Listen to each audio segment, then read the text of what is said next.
Hello friends, welcome to my YouTube channel you can code. तो आज की इस वीडियो में हम डिस्कशन करेंगे about assignment operators in C programming language. Assignment operators क्या क्या होते हैं, तो चलिए स्टार्ट करते हैं। An assignment operator is used for assigning a value to a variable. देखिए, जो असाइनमेंट ऑपरेटर जो होता है बेसिकली यूज़ किया जाता है टू असाइन ए वैल्यू, एक वैल्यू को असाइन करने के लिए एक वेरिएबल में। ठीक है ना, यानी कोई भी हमारे पास एक वैल्यू है, कोई भी डाटा है, suppose we have 20 is a data, it is a integer value. Then इसको असाइन कराने के लिए किसी एक वेरिएबल में जो हमें ज़रूरत पड़ती है, उस किसकी ज़रूरत पड़ेगी? असाइनमेंट ऑपरेटर की ज़रूरत पड़ेगी असाइन कराने के लिए उस वैल्यू को एक वेरिएबल में। ठीक है ना, तो ये होता है इसका work. Then the most common assignment operator is equals to. देखिए, जैसा कि आप ऑलरेडी आप जानते होंगे कि जो मोस्ट कॉमन ऑपरेटर होता है असाइनमेंट ऑपरेटर, वो इक्वस टू होता है। तो नेक्स्ट, असाइनमेंट ऑपरेटर्स। तो देखिए, बेसिकली असाइनमेंट ऑपरेटर्स हमारे ये होते हैं, these are the assignment operators here. First one is equals to operator. Example लेते हैं इसका, इक्वस टू ऑपरेटर का। Suppose we have value that is b and we have a variable that is a, and if we want to assign this value into this variable, then what will we have to do? We have to set the assignment operator to assign this value into this। ठीक है ना, तो equal to operator से जो right side की जो value होगी वो हमेशा लेफ्ट ऑपरेंड में ही असाइन होगी। ठीक है ना, ये हमारा लेफ्ट ऑपरेंड होता है, ये हमारा राइट ऑपरेंड होता है। तो राइट साइड की जो वैल्यू होगी वो हमेशा स्टोर किस में होगी? लेफ्ट ऑपरेंड में।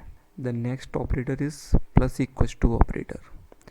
तो इसका भी एक एग्जांपल लेते हैं। A plus equal to B, it means इसका मतलब क्या होगा, इसका क्या फंक्शन होगा, इसकी कैसे वर्किंग होगी। एज वी नो, जैसा कि हम जानते हैं कि A here A is a left operand and B is a right operand. Okay, then the working of this कि जो ए जो लेफ्ट ऑपरेंड है उसका हमें प्लस करना है किस में? राइट ऑपरेंड में, that is b operand. Then what will we have to do? पहले क्या होगा कि सबसे पहले जो लेफ्ट ऑपरेंड है वो किस में ऐड होगा? बी ऑपरेंड में। ठीक है ना, राइट ऑपरेंड में।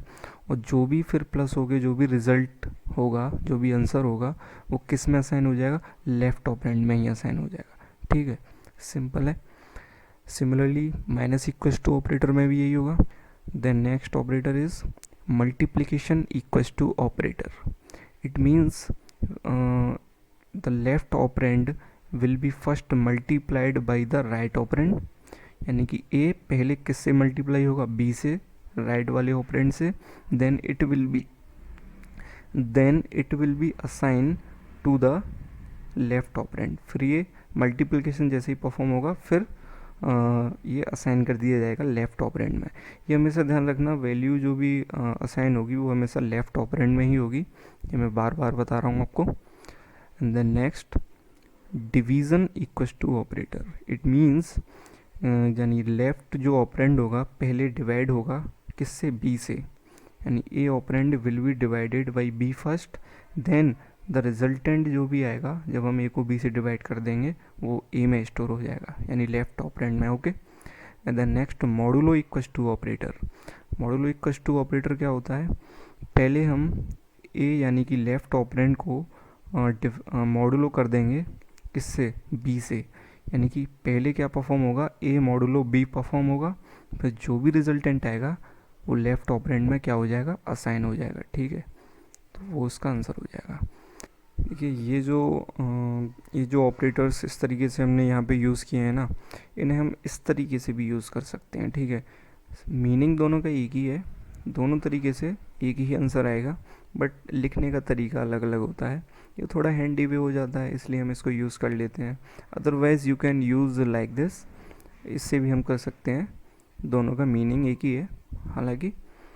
ठीक है, तो यहाँ पे मैं आपको सी प्रोग्रामिंग से एक अच्छा एग्जांपल से मैं आपको एक असाइनमेंट ऑपरेटर का जो है वर्क आपको बताऊँगा किस तरीके से वर्क होगा, इससे आपको और अच्छे से समझ में आएगा। तो ध्यान से देखिए, मैं आपको एक एक स्टेप बाय स्टेप बताने वाला हूँ कैसे कैसे क्या क्या प्रोसेस होती है। इस सबसे पहले हेडर फाइल ली मैंने, ये मैंने प्रोग्राम पहले से ही बना के रखा हुआ है।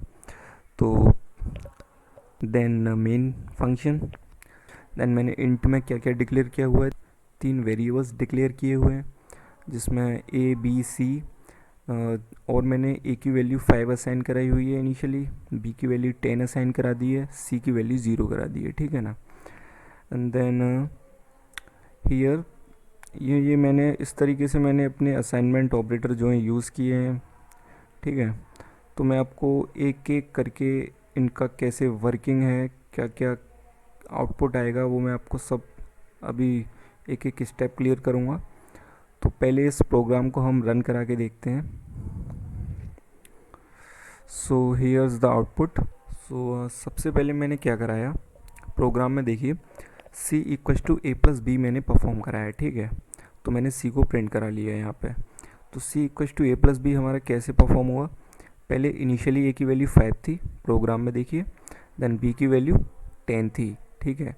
तो c equal to A plus b कराया तो 15 मुझे मिला, 10 plus 5 equal to 15। And similarly next operation मैंने क्या परफॉर्म कराया, c plus equal to a here, ठीक है ना। इट मीन्स मैंने c में a को प्लस कराया, पहला ऑपरेशन ये परफॉर्म होगा कि c में प्लस होगा a, देन जो भी रिजल्टेंट जो भी आंसर आएगा वो c में स्टोर हो जाएगा, यानी कि लेफ्ट ऑपरेंड में स्टोर हो जाएगा। तो यहाँ भी आप देख लीजिए कैसे फंक्शनिंग है इसकी। हियर c में हमने a स्टोर कराया, देखिए c की वैल्यू पहले अपडेट हो चुकी है हमारी, ठीक है ना। इनिशियली c की वैल्यू 0 थी, अब 15 हो गई, तो 15 पर ही हम परफॉर्म करेंगे। तो 15 plus a, that is a क्या है हमारा 5, तो 15 प्लस 5 इक्वल टू 20 हो गया। देन अगेन हमारी c की वैल्यू क्या हुई, अपडेट हुई, ठीक है। Then next c minus equal to a, that is c में से हम पहले a को माइनस कराएंगे और जो भी आंसर होगा वो लेफ्ट ऑपरेंड यानी कि c में स्टोर हो जाएगा। तो देखिए यहाँ पे c में से मैंने a को माइनस कराया, दैट इज़ c की वैल्यू अपडेट होकर क्या हुई थी हमारी, पहले 20 हुई थी। तो 20 में से हमने a की वैल्यू क्या है 5 है, तो 20 माइनस 5 इक्वल टू 15, सिंपल है ना। सो नेक्स्ट ऑपरेशन मैंने परफॉर्म कराया, c multiplication equal to a, यानी कि पहले c में मल्टीप्लाई होगा a का, देन जो भी आंसर आएगा वो c में क्या हो जाएगा, स्टोर हो जाएगा, असाइन हो जाएगा, ठीक है ना। तो c into A, that is c की वैल्यू क्या है 15 है, अपडेट होके 15 हुई, और इंटू a की वैल्यू 5 चल रही है हमारी, तो 15 into 5 equal to 75 answer, okay. The next मैंने क्या किया कि मैंने a की c की वैल्यू अपडेट की है, ठीक है। प्रोग्राम में देखिए यहाँ पे मैंने a की वैल्यू 10 की, फिर c की वैल्यू 15 की, फिर मैंने परफॉर्म कराया एक operation that is division operation, ठीक है ना। तो ये किस तरीके से होगा, पहले c में डिवाइड होगा a का, क्या होगा c में डिवाइड होगा a का, फिर जो भी आंसर आएगा वो c में आपका यानी कि लेफ्ट ऑपरेंड में असाइन हो जाएगा वैल्यू, ठीक है। तो डिवाइड कैसे होगा इसका, c की वैल्यू क्या है 15, a की वैल्यू 10, जब 15 में 10 का आप डिवाइड दोगे तो 10 वन जा 10 जाएगा, पॉइंट लगा के 1.5 से जाएगा, ठीक है ना। तो पॉइंट में तो हम वैल्यू लेंगे नहीं क्योंकि इंटीजर है, पॉइंट में वैल्यू नहीं लेता है, तो आंसर क्या आ जाएगा 1, ये देख लीजिए आंसर 1, ठीक है ना। तो c की वैल्यू 1। देन अगेन हमने क्या किया, फिर से हमने a की वैल्यू अपडेट की, फिर c की भी वैल्यू अपडेट की, a की वैल्यू 10 कर दी और c की वैल्यू फिर से 15 कर दी, ठीक है ना। तो हमने परफॉर्म कराया एक operation that is modulo operation. Then c modulo equal to a, it means c में पहले मॉड्यूलो किया जाएगा a से, यानी c मॉड्यूलो a, जो भी ऑपरेशन परफॉर्म होकर आंसर आएगा वो c में असाइन हो जाएगा लेफ्ट ऑपरेंड में, यानी कि तो किस तरीके से होगा, देखिए ये तो आपको पता है, जो मॉडुलो होता है, मॉडुलस ऑपरेटर जो होता है वो हमेशा रिमाइंडर पार्ट देता है, ठीक है ना।